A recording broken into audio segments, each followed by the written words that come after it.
بسم الله الرحمن الرحیم. نن زمونږ د علم النحو 118 نمبر درس دی. منصوبات شروع دي. په منصوباتو کې نن انشاءالله 10 نمبر منصوب اسم دی، یعنی داسې یو لفظ چې هغه یو اسم له نسب ورکوي، نو هغه پکې نن دا 10 نمبر درس دی.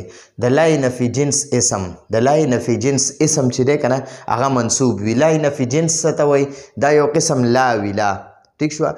یو ګوره لا مشبه بلیس وي، ما مشبه بلیس وي، دغه شان یو لای نفي جنس ته د پوره جنس نه د پوره ذات نه نفي کوي، یعنی پوره ذات یادوي چې یاره د پوره ذات نشته دی. ټیک شوه. لکه ګورئ دلته اوس لکه لا رجل ظریف، رجلون سړي ته وایي، نو د دنیا هر سړی دی نه مراد دی.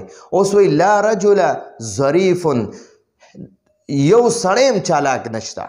د دنیا څومره سړي دي د ټولو نه نفي وکړه. او که اوس ښځه راشي لا امرأة ظریفة، لا امرأة ظریفة، یوه ښځه خوش طبیعته یا خوش مزاجه یا چې دی چالاکه نشته، هوښیار نشته. نو دلته کې وایي لا رجل ظریف، یو سړی هم هوښیار نشته. ټیک شو. هوښیار یو سړی هم نه دی. دغه د دې لای نفي جنس چې ده، نو ګورئ دا د دې دا اصل کې دی رجل ظریف، رجل ظریف، یو نیک سړی یعنی هوښیار سړی. ټیک شوه. نو ګوره دا لا چې دی دا د رجل ظریف نه مخکې ولګېدو، نو دا رجلون چې و د هغه تنوین هم ختم کړو، رجله شو. ټیک شوه. نو لا رجل ظریف، نو د پوره جنس نه د پوره ذات نه د سړو د ذات نه انکار وکړو چې یاره یو سړی هوښیار نشته. نو دلته تښکته وایي لای نفي جنس داسې لا ته وایي، لای نفي جنس داسې لا ته وایي چې د نکره اسم نه مخکې لګي، یعنی مونږ د کتابونو والا لیکلي وایي په نکره اسم داخلیږي. نو نکره اسم داخلیږي مطلب دا چې نکره اسم نه مخکې لګي. ګور دا نکره اسم دی، د ده نه دا مخکې ولګېدو، نو کتاب والا وایي په نکره اسم داخلیږي. نو داخلېدو مطلب دا چې مخکې ته لګي. او د پوره جنس یعنی د ذات نه نفي کوي، پوره جنس یعنی د ذات نفي کوي. او دا لا اسم لا نسب ورکوي، اسم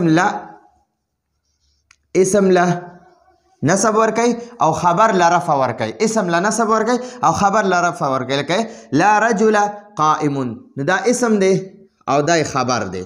نو دې ته موږ وایو د لای نفي جنس اسم، د لای نفي جنس اسم. او دا قائمون ته د لای نفي جنس خبر وای. ٹھیک شو خبر. نو لای نفي جنس دا لای نفي جنس د خپل اسم او خبر سره، دا لای نفي جنس د خپل اسم او خبر سره جمله اسمیه خبریه شوه. ٹھیک شو جی.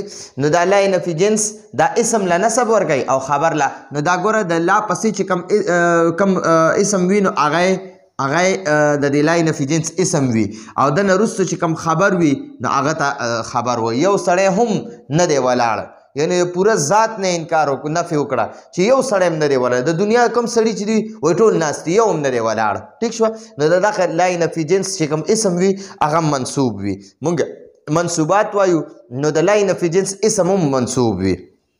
دا زمونږ د نن ورځې درس و. راتلونکي درس پورې اجازت غواړو. هذا هو المرام والله اعلم بحقیقة الکلام.